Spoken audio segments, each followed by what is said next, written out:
disangka. Anak desa yang setiap hari membawa kambing sedangkan ibunya terbaring lumpuh di rumah, akhirnya mampu wujudkan impian ibunya berhaji. Bagaimana ceritanya? Inilah cerita inspiratif yang akan membuat Anda memahami arti perjuangan.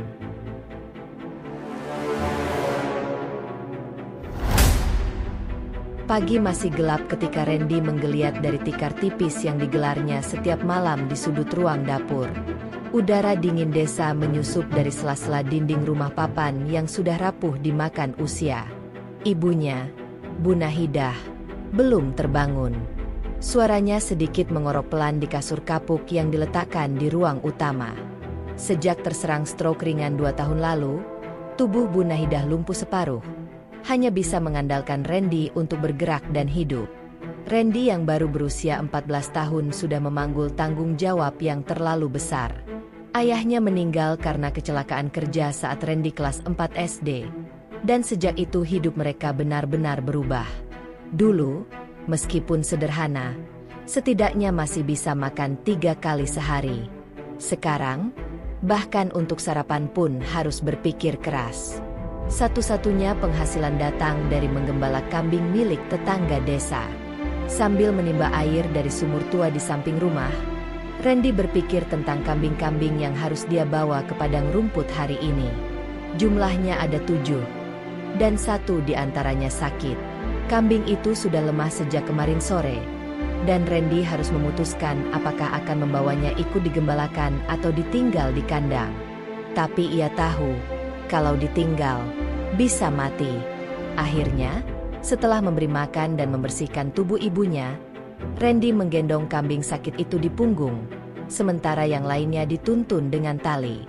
Anak-anak kecil yang bermain di depan warung melihat Randy lewat dan langsung menertawakannya. Itu si gembala kambing. Gendong kambing lagi. Jangan-jangan nanti kawin sama kambing.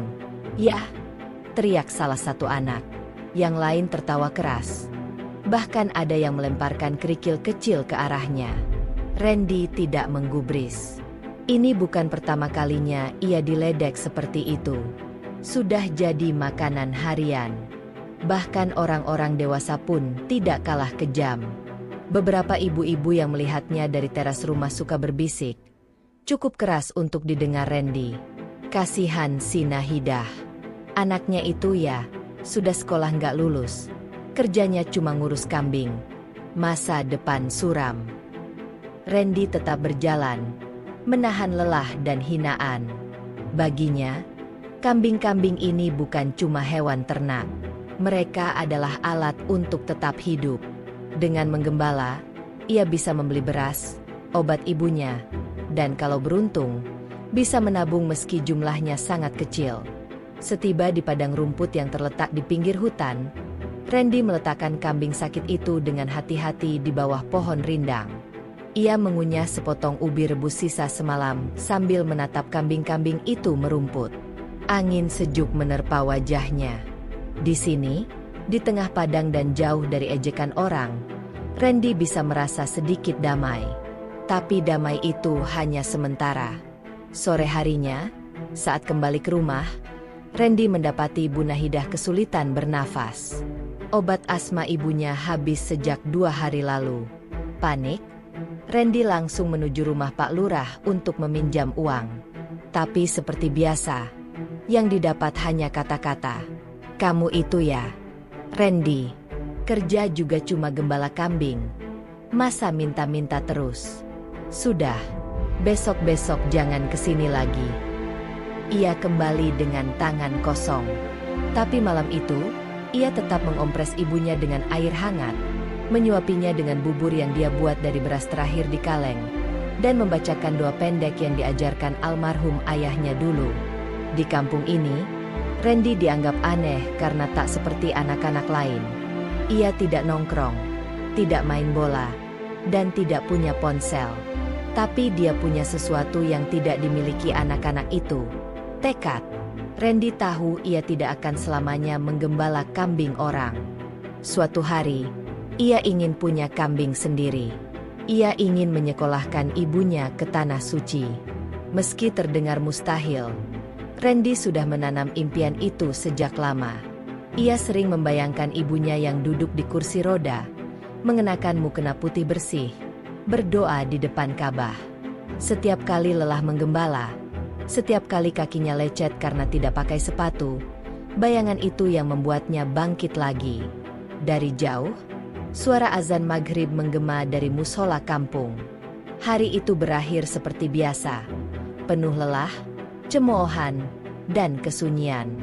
Tapi di dalam dada Randy, diam-diam tumbuh tekad yang tak bisa dipadamkan siapapun.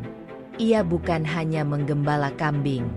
Ia sedang menggembala impian yang besar, menghajikan ibunya yang lumpuh, dengan uang halal dari peluhnya sendiri. Randy duduk di depan rumahnya yang hanya berlantai tanah, ditemani lampu minyak kecil yang mulai menghitamkan tembok papan. Di pangkuannya ada sebuah buku bekas berjudul Ilmu Peternakan Dasar yang ia dapat dari kotak sumbangan di balai desa.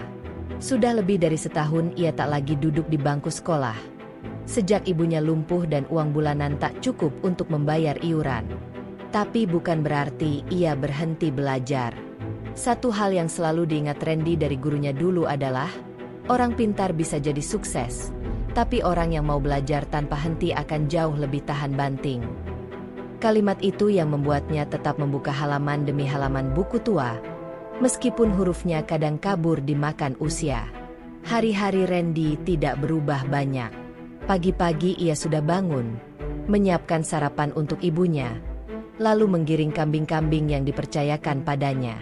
Ia masih sering dicemooh anak-anak kampung dan orang-orang dewasa yang menganggap hidup Randy tak punya masa depan. Tapi ia tak pernah melawan. Bahkan ketika suatu hari ia difitnah meracuni kambing milik Juragan Sawal, karena 1 dari 7 ekor kambing yang digembalakannya mati, Randy hanya diam dan menanggung ganti rugi dari upahnya selama 3 minggu. Namun dari situ, Randy makin hati-hati. Ia belajar membaca gejala sakit pada kambing lebih teliti, mempelajari jenis rumput yang cocok, hingga cara menyembuhkan luka kambing secara alami menggunakan rebusan daun tertentu. Ia mencoba semua metode yang dibacanya dari buku bekas atau cerita orang tua. Tiap malam, setelah semua pekerjaan selesai dan ibunya tidur, ia duduk di depan rumah dengan senter bekas diikat ke kepalanya pakai karet ban. Ia mencatat apa saja yang terjadi hari itu pada kambing-kambingnya. Mana yang lemas, mana yang makannya kurang, mana yang lebih aktif. Semua ia tulis di buku catatan kecil sisa dari zaman sekolah. Kalau bukan saya yang ngerti kambing-kambing ini, siapa lagi? Gumamnya suatu malam. Satu-satunya hiburan yang ia punya adalah sebuah radio tua yang kadang menyala, kadang tidak. Ia sering mendengarkan program pertanian atau peternakan dari radio pemerintah. Sekali waktu, ia mendengar tentang pelatihan beternak modern di kota kabupaten. Sayangnya, biaya transportasi ke sana saja setara dengan makan 2 minggu. Beberapa warga desa mulai memperhatikan bahwa kambing yang digembalakan Randy terlihat lebih gemuk dan bersih. Bahkan Pak Mulyadi, salah satu juragan kambing, bertanya diam-diam, "Kamu pakai apa sih? Kok kambing saya sehat-sehat terus?" Tapi Randy hanya senyum dan menjawab, "Saya cuma rawat sepenuh hati, Pak." Sikapnya yang tenang membuat banyak orang tak tahu bahwa sebenarnya Randy menyimpan banyak rencana. Ia tak ingin menggembala seumur hidup. Diam-diam, ia mulai menyisihkan uang dari setiap upah mingguan, menyimpannya dalam kaleng biskuit bekas yang ia tanam di belakang rumah. Uang itu ia beri nama, modal kambing pertama. Ia tahu benar, 1 ekor kambing bisa mencapai harga jutaan. Ia tidak punya siapa-siapa untuk dijadikan penjamin kredit. Jadi satu-satunya jalan hanyalah menabung. Targetnya sederhana, membeli seekor kambing betina muda yang sehat. Dari situ, ia akan mulai usaha kecil-kecilan sendiri. Sementara itu, hubungan Randy dengan ibunya makin erat. Ibunya selalu bertanya, "Kamu nggak malu, Ren, jadi gembala kambing? Kan teman-temanmu banyak yang udah kerja di kota." Tapi Randy selalu menjawab, "Malu kalau saya nyerah, Bu. Bukan karena kerjaannya." Bu Nahidah sering menatap anaknya lama-lama. Dalam hatinya ada rasa bangga, tapi juga sedih. Anaknya tumbuh terlalu cepat. Anak seusia Randy seharusnya masih bermain, sekolah, bercita-cita jadi apa saja. Tapi anaknya justru sibuk mencatat kondisi kambing dan merawat tubuh ibunya yang lumpuh. Suatu hari, Randy menemukan seekor anak kambing terluka parah di tengah padang. Kambing itu bukan miliknya, tapi ia tetap menggendongnya pulang. Ia merawat luka di kaki kambing itu dengan ramuan daun sirih dan kunyit. 2 minggu kemudian, kambing itu sembuh total. Juragan pemiliknya kaget, karena sebelumnya ia sudah menganggap kambing itu pasti mati. Sejak itu, juragan itu memberinya bonus, seekor kambing kecil. Itulah momen pertama kali Randy punya ternak sendiri. Ia memberi nama kambing itu Siti, nama almarhum neneknya. Kambing kecil itu menjadi simbol harapan pertamanya. Warga desa mulai melunak, tapi ejekan tidak serta-merta berhenti. Masih ada saja yang nyinyir. Gitu doang udah bangga, cuma dapat 1 ekor. Tapi Randy tidak peduli. Ia tahu, dari 1 ekor, bisa jadi 2. Dari 2, jadi 4. Dan dari sana, impian membangun kandang sendiri akan jadi kenyataan. Karena Randy tak hanya menggembala kambing, ia sedang menggembala masa depan, meskipun tak semua orang bisa melihatnya. 3 bulan setelah kambing pertama yang ia rawat sendiri itu tumbuh sehat dan makin gemuk, semangat Randy kian membara. Setiap hari ia rawat kambingnya dengan perhatian berbeda. Kambing milik orang tetap ia jaga seperti biasa, tapi untuk yang satu ini, yang diberi nama Siti, ia punya perasaan khusus. Ia tahu, nasib kambing itu juga akan menentukan nasib hidupnya. Di waktu luang, Randy mulai merancang kandang kecil dari bambu bekas di belakang rumah. Ia belum punya banyak bahan, jadi baru sekadar pondasi tiang dan atap daun rumbia seadanya. Rencana itu sempat membuat ibunya khawatir. "Ren, kamu jangan terlalu ngoyo. Kamu itu masih kecil. Jangan semua ditanggung sendiri." Tapi Randy tetap melanjutkan. Ia percaya bahwa hidup tak akan berubah kalau hanya diam dan menunggu keajaiban datang. Sayangnya, keajaiban kadang datang bersama ujian. Awal musim penghujan tahun itu, kampung mereka dilanda hujan deras berhari-hari. Tanah becek, jalan-jalan menjadi lumpur. Padang rumput langganan Randy pun tergenang air. Ia terpaksa menggiring kambing ke area yang lebih tinggi, tapi sempit dan tidak ada cukup rumput. Kambing-kambing menjadi gelisah, beberapa stres dan tidak mau makan. Di saat itulah, satu dari kambing milik juragan Sawal tiba-tiba mati mendadak. Randy panik. Ia tahu juragan Sawal bukan orang sembarangan. Dulu saja ketika kambingnya cuma lemas, Randy sudah diancam ganti rugi penuh. Kali ini, kambing mati. Padahal ia yakin sudah merawatnya baik-baik. Randy pun datang sendiri ke rumah juragan Sawal dan menjelaskan apa yang terjadi. Tapi jawaban yang ia terima jauh dari pengertian. Gagal jaga kambing. Itu namanya gagal tanggung jawab. Kau pikir aku kasih kerjaan ke anak kecil cuma buat main-main? Hah? Bentak juragan. Kau harus ganti 150.000, 3 kali upah mingguanmu. Randy hanya bisa menunduk. Di kantongnya bahkan hanya tersisa uang 20.000. Ia berjanji akan membayar, mencicil. Tapi juragan tak mau tahu. Akhirnya Randy pasrah. Upahnya bulan itu dipotong penuh. Ia pulang dengan tangan kosong. Bahkan tidak bisa membeli beras atau sabun untuk ibunya. Di tengah tekanan itu, cibiran dari tetangga makin kencang. Beberapa orang mulai menyindir terang-terangan. Tuh, anak penggembala kambing. Katanya mau sukses. Nyatanya masih juga bikin rugi orang. Ada juga ibu-ibu di warung yang mengobrol keras-keras saat Randy lewat. Anak itu terlalu besar kepala. Belum cukup umur tapi sok usaha sendiri. Ya pantes jatuh. Meski sakit hati, Randy diam. Ia menguatkan diri, lebih sering menghindari kerumunan, fokus menggembala. Tapi luka batin itu tidak kecil. Di dalam hati, ia mulai meragukan dirinya sendiri. Apa benar aku terlalu mimpi tinggi? Apa aku terlalu sok kuat? Namun, semuanya berubah ketika suatu hari, guru SMP-nya dulu, Bu Ratna, datang ke rumah. Bu Ratna sedang lewat di desa itu untuk survei murid baru, dan secara tak sengaja mampir ke rumah Randy. Ia sempat tak percaya Randy sudah berhenti sekolah. Kamu anak cerdas, Ren. Saya ingat nilai kamu di IPA selalu tinggi, ujar Bu Ratna. Randy hanya senyum kecut. Sekarang saya nggak mikir nilai, Bu. Saya mikir kambing dan ibu. Bu Ratna menghela napas, lalu menawarkan satu hal yang membuat mata Randy berbinar.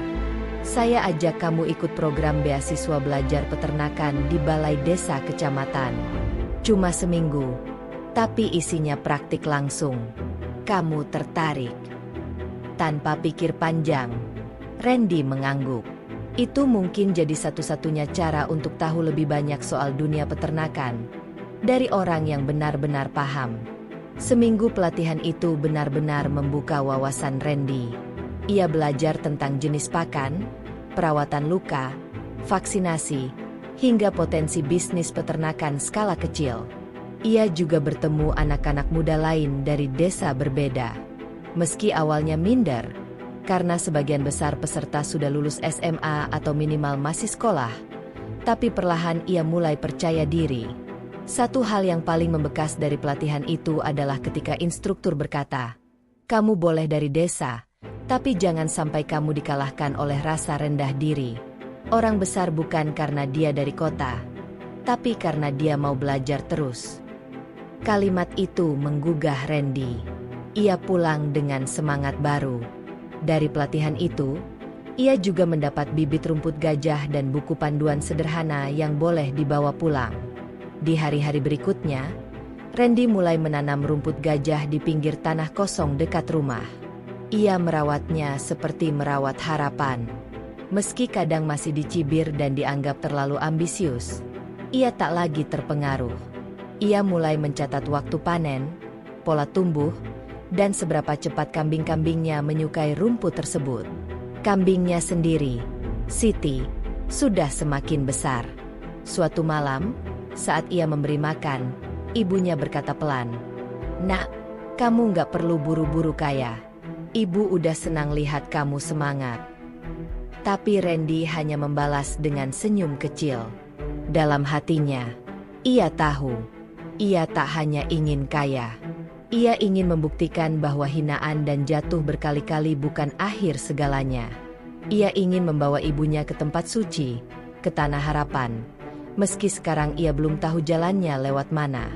Yang ia tahu, ia sudah mulai melangkah. Pagi itu udara di desa Ngalian lebih sejuk dari biasanya. Embun masih menempel di rumput liar di pinggir jalan tanah yang becek karena hujan malam sebelumnya.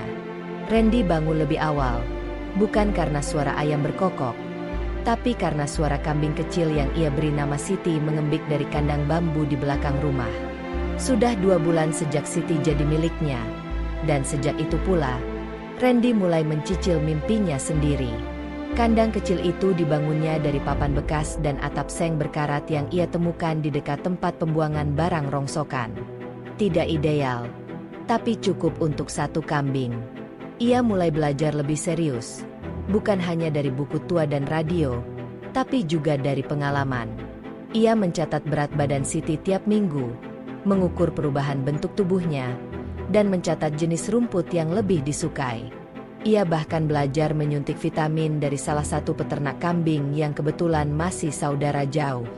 Randy mulai terlihat beda di mata orang-orang, tapi tetap saja komentar negatif tidak berhenti. "Lah, cuma punya 1 kambing aja gaya banget," celetuk salah satu tetangganya suatu sore, sambil tertawa. Tapi Randy sudah tidak seperti dulu. Ia tak menunduk, tak kabur dari cibiran. Ia hanya senyum dan berkata, Yang penting punya dulu, biar pelan-pelan bisa nambah. Ibunya melihat perubahan itu. Walau tubuhnya tak lagi kuat, matanya masih tajam mengamati betapa anaknya kini bukan hanya rajin, tapi juga mulai punya arah yang jelas. Tapi ada satu hal yang selalu membuat hatinya gelisah. Kesehatan Randy. Karena terlalu banyak bekerja dan sering kehujanan, Randy mulai batuk berkepanjangan. Suaranya parau, tubuhnya kurus, dan dia sering sembunyi-sembunyi meminum air jahe hangat. Namun, bagi Randy, sakit bukan alasan berhenti. Ia yakin semua ini bagian dari proses. Ia terus bekerja, menerima tambahan titipan kambing dari 2 peternak yang percaya padanya. Itu artinya tanggung jawab bertambah, tapi juga peluang semakin besar. Ia mulai berpikir untuk menjual rumput segar sendiri karena di pelatihan dulu, ia dengar banyak peternak di desa sebelah kekurangan pasokan rumput. Ide itu membawanya pada satu keputusan besar, menanam rumput gajah di lahan kosong milik pamannya yang tak terpakai. Dengan izin sederhana dan janji akan bagi hasil jika berhasil panen, Randy mengubah lahan setengah lapangan bola itu menjadi tempat eksperimen barunya. Ia beli bibit murah dari sisa uang tabungannya dan mulai menanam sendiri. Tak ada cangkul bagus, tak ada alat semprot pupuk modern, hanya tangan dan semangat. Hari-hari Randy kini semakin sibuk. Pagi menggembala, siang menyiram tanaman rumput, sore membersihkan kandang dan malam membaca buku atau mencatat laporan perkembangan ternaknya. Ibunya kadang melihat anaknya tertidur dengan baju masih kotor dan buku catatan masih terbuka di lantai. Tapi tak ada keluhan keluar dari bibir Randy. Sampai suatu malam, Siti mulai menunjukkan tanda-tanda aneh. Ia tidak makan, matanya sayu, dan perutnya membesar. Randy panik, mengira kambing pertamanya akan mati. Ia ingat betul rasa kehilangan saat kambing juragan mati dan dirinya harus menanggung rugi. Ia tidak ingin hal itu terjadi lagi, apalagi pada Siti, satu-satunya kambing miliknya. Randy tidak tidur malam itu. Ia menjaga Siti, memberi minum sedikit demi sedikit, bahkan membaca kembali catatan tentang gejala kembung pada kambing. Ia memutuskan untuk mencoba teknik sederhana yang pernah diajarkan pelatihnya. Memijat perut kambing sambil membuatnya berjalan agar gas di dalam perut keluar. Ia lakukan itu berulang kali, dalam dingin, sambil menggigil karena badannya sendiri sudah mulai demam. Pagi harinya, kambing itu mulai membaik. Siti kembali makan sedikit demi sedikit. Randy tidak sempat senang karena tubuhnya tumbang. Ia tergeletak di dipan kayu dengan handuk basah di keningnya. Ibunya panik, tapi tidak bisa kemana-mana. Untungnya, tetangga yang dulu sering mencibir, Bu Rukiah, datang dan membantu membelikan obat serta memanggil bidan desa. Sakit selama 5 hari membuat Randy sadar bahwa tubuh juga butuh istirahat. Tapi lebih dari itu, ia sadar satu hal lain yang lebih penting. Perlahan-lahan, tanpa ia sadari, orang-orang mulai berubah sikap. Beberapa mulai menghargainya, mulai bertanya, mulai tertarik. Bahkan Bu Rukiah menawarkan untuk membelikan rumput gajah darinya kalau nanti panen berhasil. Hal kecil seperti itu membuat harapan Randy tumbuh makin kuat. Ia sadar, bukan semata jumlah kambing atau uang yang menentukan arah hidupnya, tapi kemampuan untuk bangkit dari tekanan, untuk terus belajar dan tidak menyerah ketika semua terasa berat. Siti kini sehat kembali, dan Randy telah menyelesaikan satu ujian besar, menjaga yang ia cintai di tengah keterbatasan. Di akhir bulan, Siti resmi melahirkan anak kambing pertama. Itu adalah momen paling mengharukan dalam hidup Randy. Ia menangis, bukan karena sedih, tapi karena melihat dengan mata kepala sendiri bahwa perjuangannya tidak sia-sia. Dari satu kambing, kini ia punya 2. Dan itu artinya, mimpinya bukan angan-angan lagi. Di depan rumah yang masih reot itu, di bawah cahaya bulan, Randy berdiri memandangi kandangnya. Ia menggenggam buku catatan kecil, lalu menulis, 2 kambing. Tapi satu harapan yang makin besar, aku akan terus jalan. Randy tidak pernah melupakan hari itu. Hari ketika untuk pertama kalinya ia menjual hasil jerih payahnya sendiri. Satu anak kambing betina dari kambing pertamanya, Siti. Usianya baru 2 bulan. Sehat dan gemuk. Seorang peternak dari desa sebelah tertarik setelah mendengar dari temannya bahwa ada bocah kampung yang merawat kambing seperti profesional. Si peternak datang langsung ke rumah Randy dan setelah melihat sendiri, ia langsung membeli tanpa banyak tanya. Harga yang disepakati, Rp600.000. Bagi anak seusia Randy, yang biasanya hanya membawa pulang upah mingguan Rp30.000 sebagai penggembala, angka itu seperti mimpi. Tapi bukan nominal uang yang membuatnya bahagia, melainkan fakta bahwa hasil kerja kerasnya, dari nol, diakui dan dihargai. Uang itu sebagian ia simpan di kaleng bekas biskuit, sebagian ia belikan kebutuhan rumah, dan sisanya ia belikan sandal baru untuk ibunya. "Buk, sekarang ibu nggak usah pakai yang talinya pakai kawat lagi ya," ucapnya sambil tersenyum waktu menyerahkan sandal sederhana itu. Ibunya hanya menatap, menahan air mata. Bukan karena sandalnya, tapi karena anaknya tumbuh bukan hanya jadi pekerja keras, tapi juga penuh empati. "Kamu lebih dewasa dari usiamu, Ren," gumam ibunya lirih. Tapi seperti biasa, kabar keberhasilan Randy cepat menyebar. Sayangnya, yang sampai ke telinga tetangga bukanlah perjuangannya, melainkan hanya hasil akhirnya. Beberapa orang mulai merasa tersinggung karena anak yang dulu diremehkan, kini dipuji-puji banyak orang. Bahkan ada yang mengatakan dengan nada sinis, anak itu baru dapat uang sedikit aja udah sombong, lupa daratan. Seolah tak cukup dengan cibiran, di minggu berikutnya, Randy mendapati rumput gajah yang ia tanam di lahan milik pamannya dirusak. Ada bekas injakan kaki, beberapa batang dicabut, dan sebagian dibakar. Tidak ada saksi, tidak ada bukti. Tapi Randy tahu, itu bukan kecelakaan. Ia hanya diam, tak melapor, tak marah. Ia hanya memindahkan lokasi tanam ke sisi lain, di bagian tanah yang lebih sempit tapi lebih dekat dengan rumahnya. Itu adalah pelajaran baru baginya. Ketika kamu mulai tumbuh, akan selalu ada orang yang ingin melihatmu jatuh. Namun di balik semua itu, ada kabar baik yang datang dari tempat tak terduga. Peternak yang membeli kambing dari Randy ternyata sangat puas. Ia kembali dan menawarkan kerja sama kecil. "Kalau kamu bisa rawat 5 kambing betina, dan saya kasih pejantan, kita bagi hasil waktu panen. Gimana?" Randy terdiam. Tawaran itu besar, tapi ia tak punya kandang, tak punya lahan luas, dan jelas tak punya cukup pakan. Tapi pria itu tersenyum dan menepuk pundaknya. "Kamu nggak perlu sempurna.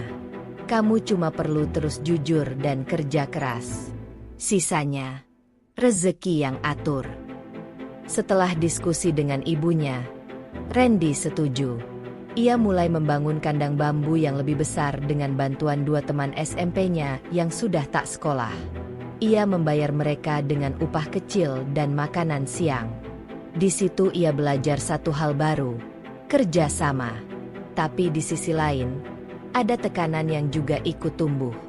Jumlah kambing bertambah, maka kebutuhan pakan juga meningkat.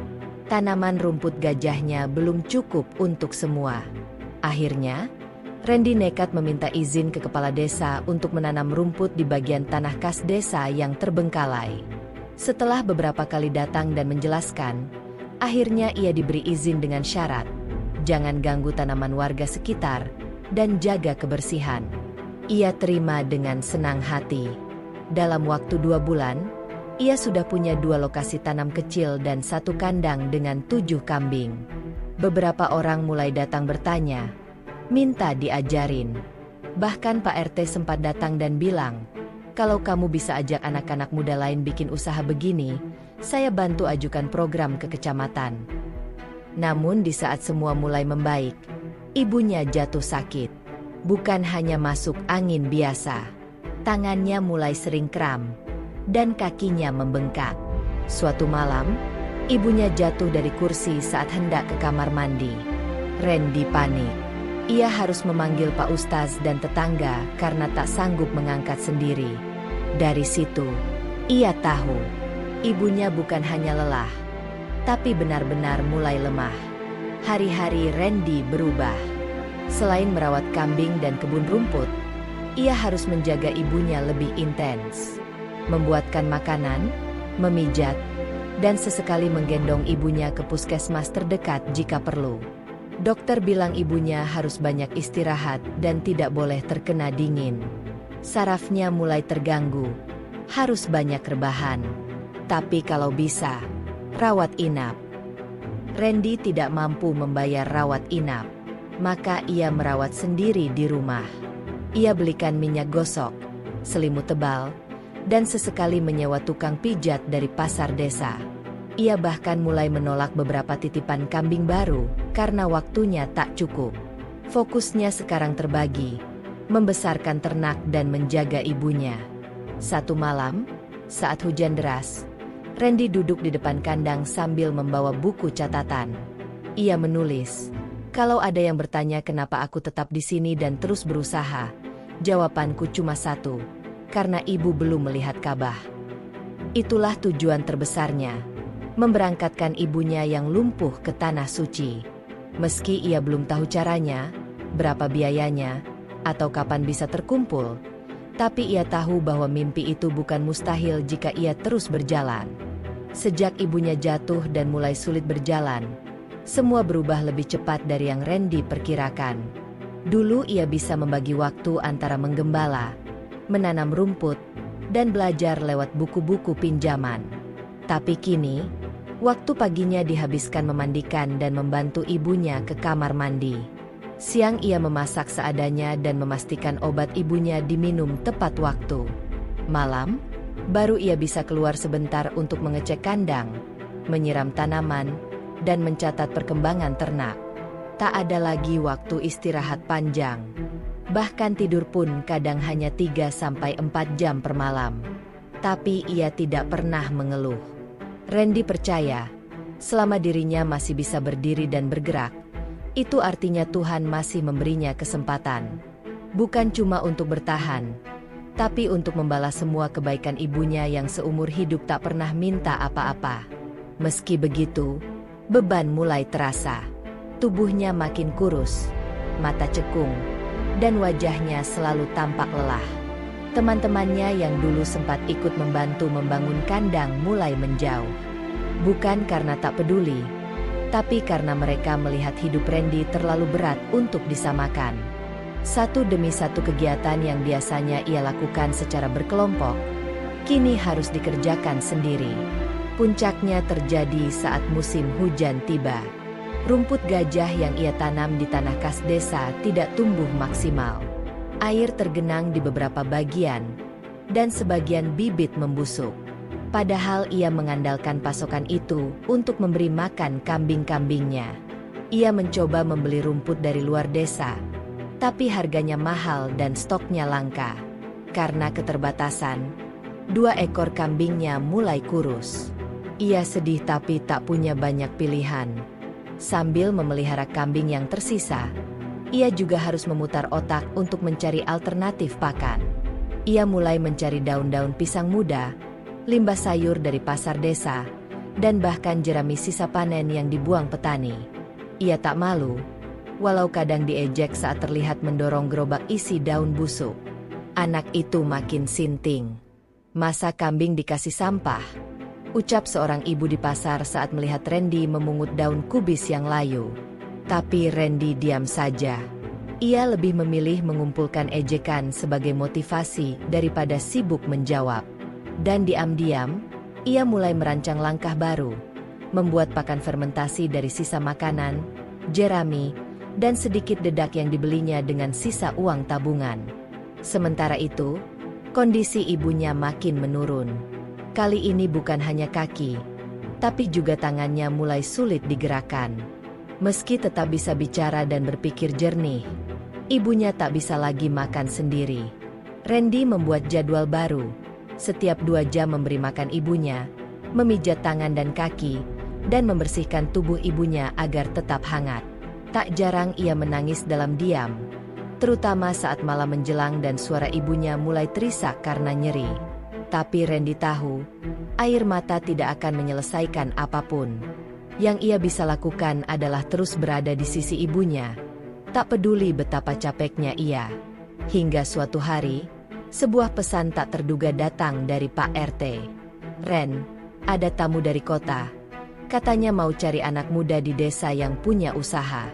Dia dengar kamu punya kandang kambing dan tanam rumput sendiri. Bisa ketemu besok pagi." Awalnya Randy ragu.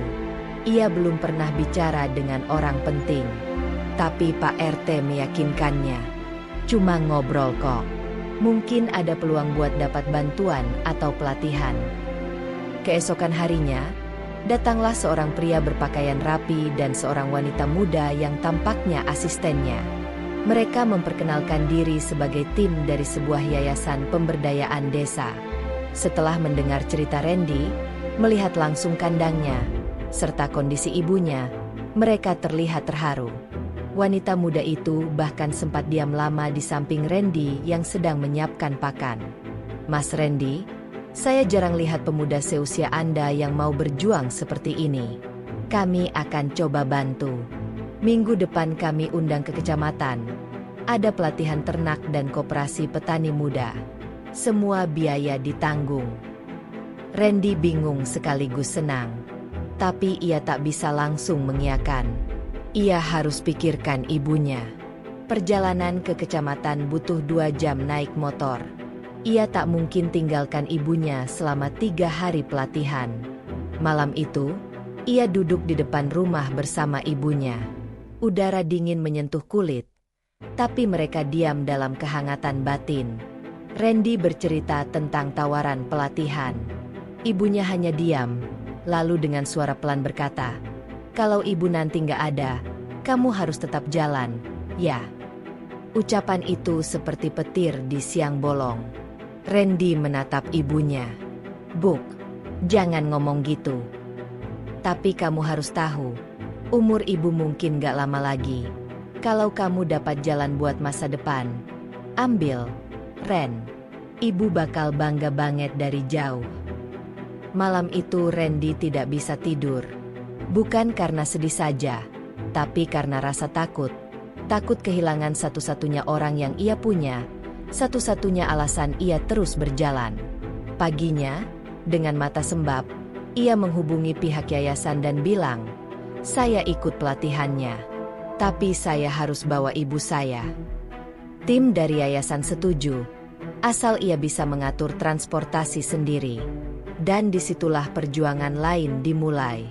Ia menyewa mobil pick-up butut milik Pak Nur, tetangganya. Ia pasang kasur tipis dan membuat tenda dari terpal agar ibunya bisa dibaringkan selama perjalanan. 3 hari kemudian, Randy dan ibunya sampai di lokasi pelatihan. Mereka jadi perhatian semua peserta. Tapi bukan karena kasihan, karena kekaguman. Karena di antara 50 peserta, hanya Randy yang membawa serta alasan terbesarnya dalam perjuangan. Hari pertama pelatihan menjadi momen yang tidak pernah Randy lupakan. Ia bukan peserta yang paling pintar atau paling percaya diri, tapi setiap instruktur memperhatikannya. Bukan karena ia membawa ibunya yang lumpuh dalam perjalanan jauh, tapi karena ia menunjukkan sikap yang jarang ditemukan di anak muda: disiplin, tenang, dan fokus. Kegiatan dimulai pukul 8 pagi.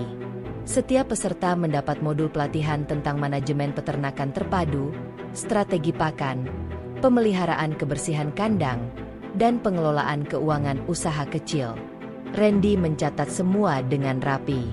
Kadang ia harus meninggalkan kelas sebentar untuk memastikan ibunya makan atau ke kamar mandi. Ia tidak pernah mengeluh meski beberapa peserta terlihat heran dengan situasinya. Salah satu pelatih, Pak Didik, seorang peternak senior dari lembaga pemberdayaan, mengajak Randy bicara langsung usai sesi hari pertama. "Kamu bawa ibumu ke sini, bukan keputusan ringan. Saya salut. Tapi yang lebih penting dari itu, kamu menyimak dan belajar tanpa sedikit pun merasa direndahkan. Itu yang jarang ada. Randy hanya menunduk. Ia tidak pandai bicara soal pujian. Tapi kalimat itu membekas dalam pikirannya. Ia mulai merasa, mungkin selama ini jalannya yang sepi dan sunyi bukan berarti salah. Hanya berbeda. Malam harinya, ia menyuapi ibunya di penginapan sederhana yang disediakan panitia.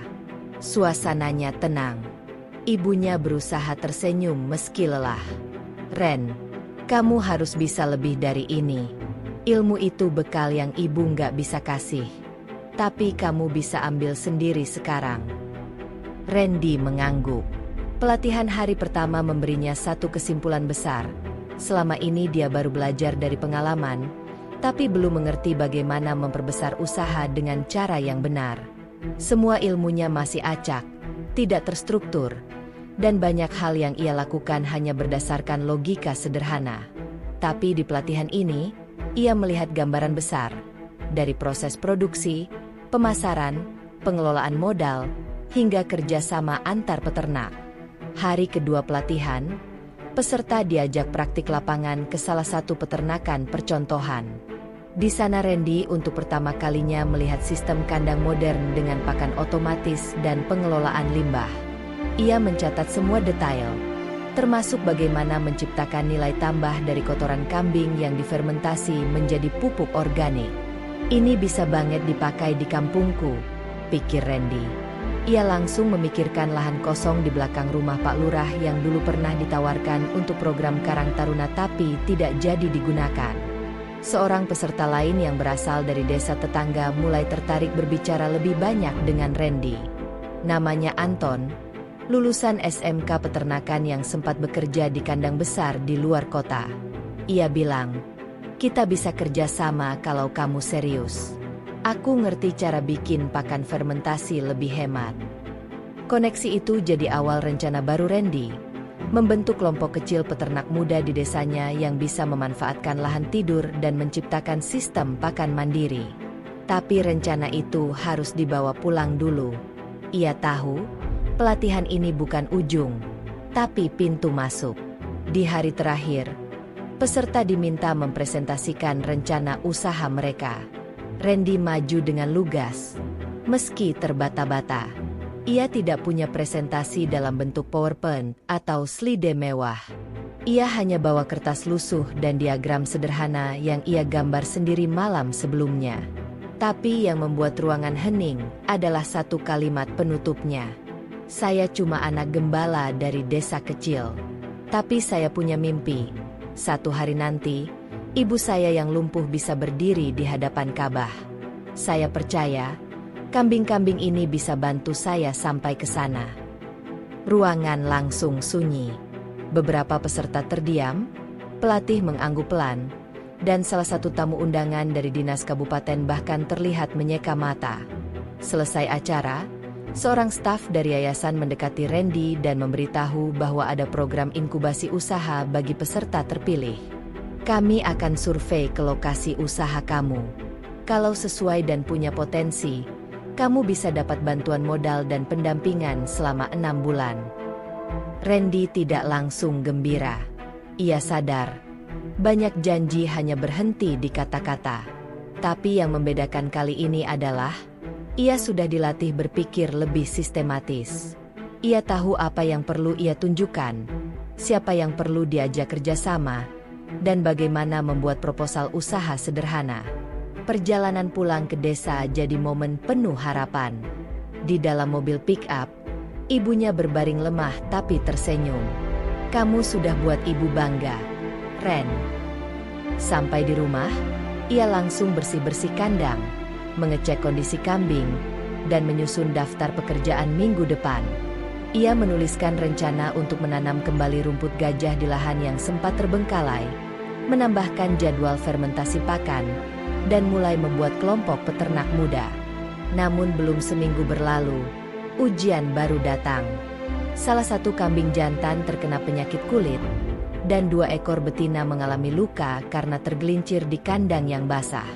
Ia segera memanggil Pak Bowo, peternak senior dari desa seberang yang sudah berpengalaman. Setelah diperiksa, Kambing yang sakit harus dikarantina. Randy diminta membersihkan kandang setiap hari, menyemprot dengan antiseptik, dan mengolesi obat di bagian luka. Masalah itu menguras waktu dan tenaga, tapi Randy tak mengeluh. Justru dari situ ia belajar soal pentingnya kebersihan dan sanitasi kandang. Ia mencatat semua peristiwa itu di bukunya, lengkap dengan tanggal dan langkah penanganan. Baginya, setiap kegagalan adalah bahan pelajaran. 2 minggu kemudian, petugas dari yayasan dan dinas kabupaten datang untuk survei. Mereka melihat kandang, kondisi hewan, sistem tanam pakan, serta struktur kelompok kecil peternak yang mulai Randy bentuk. Di akhir kunjungan, petugas hanya berkata, "Kalau ini bukan layak dibantu, saya tidak tahu apa lagi yang pantas disebut layak." 2 minggu setelah survei, Randy menerima kabar yang membuat tangannya gemetar saat membuka suratnya. Proposal usahanya diterima. Ia akan mendapatkan bantuan berupa dana usaha senilai 15 juta rupiah, pelatihan lanjutan selama 6 bulan, serta pendampingan rutin dari tim lapangan. Bukan hanya itu, kelompok peternak muda yang ia bentuk juga dinyatakan sebagai kelompok binaan resmi lembaga. Namun alih-alih langsung merayakan, Randy duduk diam di pelataran rumah. Ia tidak ingin gegabah. 15 juta bukan jumlah kecil, tapi juga bukan segalanya. Jika salah perhitungan, bantuan itu bisa habis tanpa hasil. Ia mengingat pesan pelatihnya di pelatihan kemarin. Modal penting, tapi yang lebih penting adalah mengelola dan mengawasinya setiap hari. Langkah pertama, ia membagi dana itu secara jelas. 8 juta digunakan untuk memperbaiki kandang dan membuat atap tambahan agar air hujan tidak masuk. 3 juta untuk membeli bibit rumput gajah jenis unggul dan sistem irigasi sederhana. 2 juta ia sisihkan untuk membeli 1 ekor indukan kambing betina berkualitas. Sisanya ia simpan sebagai dana darurat dan keperluan mendadak, terutama untuk ibunya. Proses renovasi kandang melibatkan 2 teman lamanya yang dulu sering ikut menggembala. Kini mereka diajak kembali, bukan sekadar sebagai pekerja, tapi sebagai bagian dari kelompok. Kita jalan bareng. Kalau sukses, semua kecipratan, kata Randy kepada mereka. Gayung bersambut. Mereka antusias, apalagi melihat keseriusan Randy yang sudah jauh berbeda dari dulu.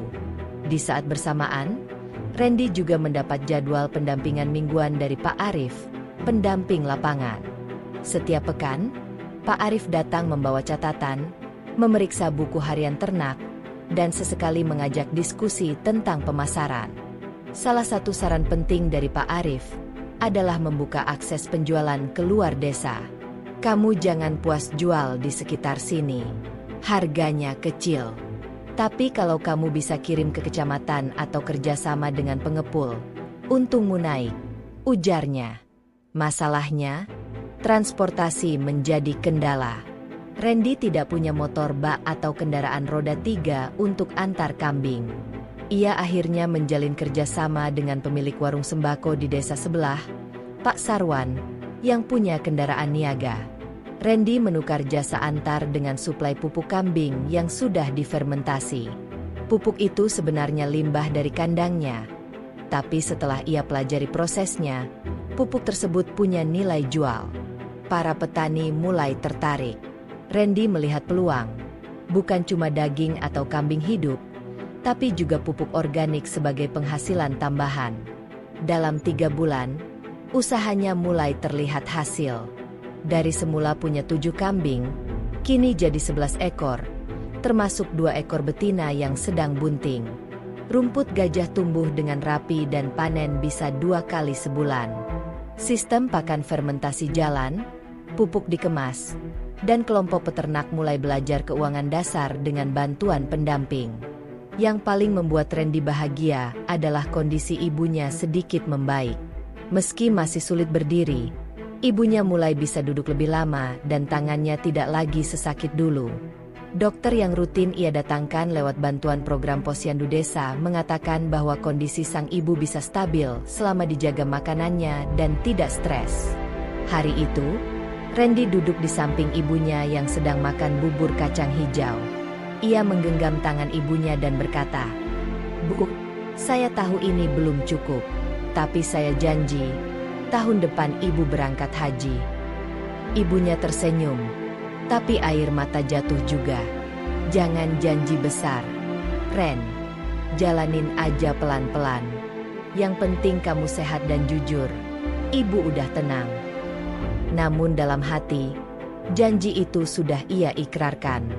Ia bukan lagi remaja penggembala yang sering diejek membawa kambing pakai gendongan. Ia kini sudah bisa melihat jalur usahanya sendiri. Dan satu-satunya hal yang membuatnya ingin melesat lebih cepat adalah keinginan melihat ibunya bisa menginjak tanah suci. 1 minggu setelah itu, kesempatan lain datang. Ia diminta menjadi pembicara dalam acara pertemuan pemuda tani se-kabupaten. Namanya disebut oleh pendamping lapangan karena termasuk salah satu peserta pelatihan dengan perkembangan paling signifikan.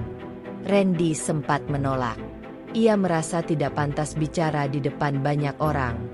Tapi ibunya bilang, "Kalau kamu bisa bermanfaat buat orang lain, kenapa harus takut?" Maka berangkatlah Randy ke kantor kabupaten.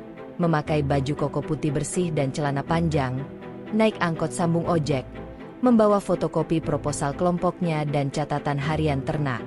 Ia bicara tidak panjang, tapi dengan jelas.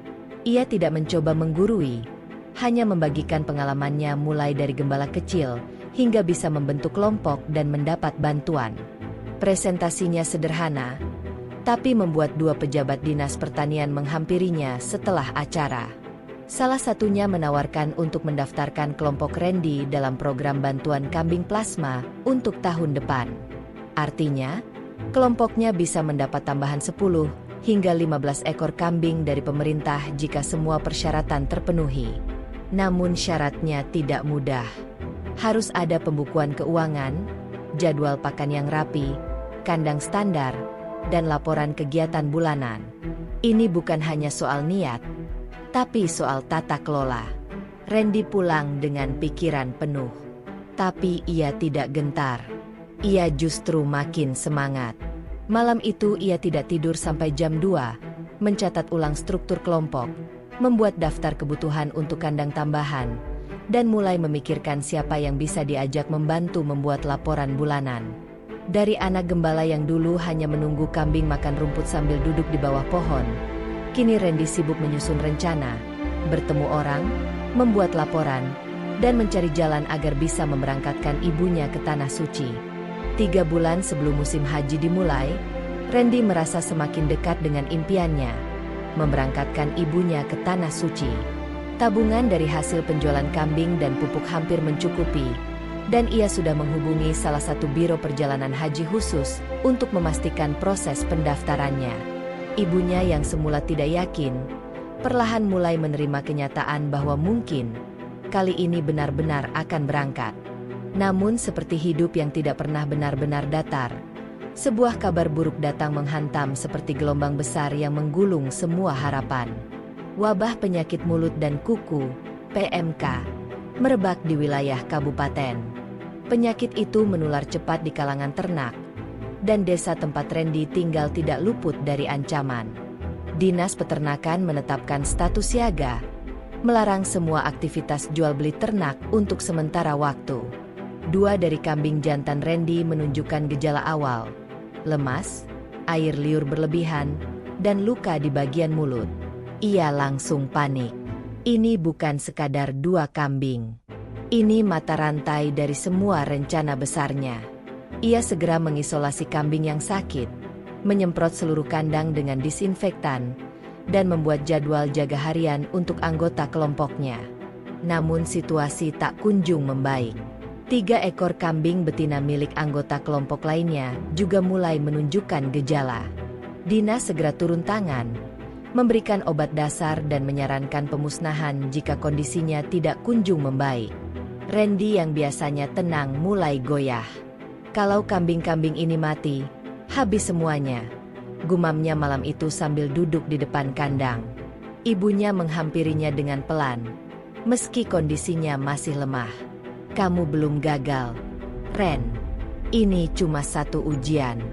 Kamu sudah sampai sejauh ini. Jangan kembali mundur ke titik awal. Tapi Randy tahu, ini bukan soal mundur atau tidak. Ini soal kehilangan semua yang telah ia bangun selama 2 tahun terakhir. Kambing adalah aset utama. Tanpa mereka, tidak ada penjualan, tidak ada pendapatan. Dan lebih penting, tidak ada lagi biaya untuk mewujudkan janji sucinya kepada sang ibu. Dalam situasi genting itu, Randy mengambil keputusan sulit. Ia menjual 2 ekor kambing terbaiknya yang masih sehat ke pembeli lama di luar kabupaten. Secara diam-diam, melalui jalur yang tidak resmi tapi aman dari status siaga. Uangnya ia simpan untuk kebutuhan ibunya dan sisa perawatan ternak lainnya. Tindakan itu sebenarnya melanggar aturan. Tapi Randy tidak punya banyak pilihan. Beberapa hari kemudian, kondisi kandang mulai stabil. Tidak ada lagi kambing yang menunjukkan gejala berat. Tim dari dinas pun menyatakan kandangnya lolos dari status pemusnahan. Namun karena insiden itu, program bantuan kambing plasma yang sebelumnya dijanjikan ditunda, bahkan mungkin dibatalkan karena pelanggaran prosedur. "Pak, saya cuma cari cara biar usaha ini tetap jalan," kata Randy saat dimintai klarifikasi. Petugas hanya menatapnya sebentar, lalu berkata, "Kami paham, tapi sistem harus ditegakkan. Kamu akan kami evaluasi ulang tahun depan." Kekecewaan itu menyakitkan, tapi Randy tidak marah. Ia tahu, aturan memang ada dan harus dihormati. Ia pulang ke rumah dan kembali fokus pada satu hal, ibunya.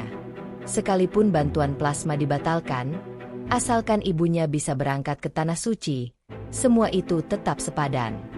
2 minggu sebelum pelunasan biaya haji, Randy akhirnya menyelesaikan semua dokumen dan pembayaran. Total yang ia bayarkan mencapai hampir 40 juta rupiah. Hasil dari menabung selama hampir 1,5 tahun tanpa pernah mengambil untuk kebutuhan pribadi. Saat ia memberikan bukti pendaftaran resmi ke ibunya, sang ibu hanya menangis terisak. "Kamu serius? Ibu, beneran naik haji?" Randy tersenyum sambil menahan air mata. "Iya, Bu. Tahun ini, kita menang." Ia pun segera mengurus paspor, vaksinasi, dan pengawalan medis karena kondisi ibunya yang masih lumpuh. Pihak Biro Haji bahkan membantu menyediakan kursi roda dan asisten selama perjalanan, karena mereka tahu cerita Randy dari berita lokal yang diam-diam diangkat oleh salah satu jurnalis yang mengenalnya sejak pelatihan dulu. Seminggu sebelum keberangkatan, seluruh warga desa datang ke rumahnya. Mereka mengadakan tasyakuran kecil-kecilan. Beberapa dari mereka bahkan ikut menyumbang makanan, buah-buahan, dan beras. Dulu, mungkin mereka yang sama pernah menganggap Randy cuma gembala tak jelas.